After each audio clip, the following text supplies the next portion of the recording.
సికింద్రాబాద్లోని తాడ్బండ్ వీరాంజనేయ స్వామి ఆలయం భక్తులతో కిటకిటలాడింది. హనుమాన్ జయంతి సందర్భంగా స్వామివారికి ప్రత్యేక పూజలు, అభిషేకాలు నిర్వహించారు. తెల్లవారుజాము నుంచే స్వామివారి దర్శనానికి కిలోమీటర్ల మేర క్యూలైన్లో భక్తులు బార్లు తీరారు. దీంతో వీర హనుమాన్ దర్శనానికి 3 గంటలకు పైగా సమయం పట్టింది. భాగ్యనగరంలోని ప్రముఖ హనుమాన్ ఆలయాలు సందడిగా మారాయి.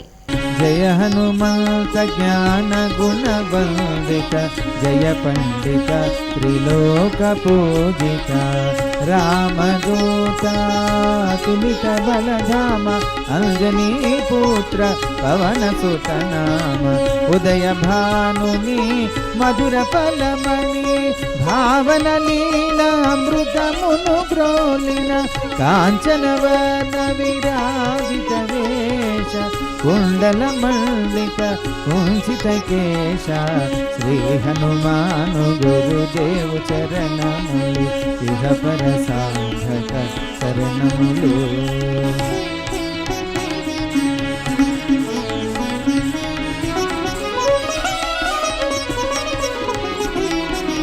రామ సుగ్రీవుల మైత్రిని గొలిపి, రాజపదవి సుగ్రీవున నిలిపి, జానకీపతి ముద్రిక దోడ్కొని, జలధి లంఘించి లంక చేరుకొని, సూక్ష్మ రూపమున సీతను చూచి, వికట రూపమున లంకను దాల్చి, భీమ రూపమున అసురుల జంపిన, రామ కార్యమును సఫలము చేసిన, శ్రీ హనుమాను గురుదేవు చరణములు, ఇహపర సాధక శరణములు.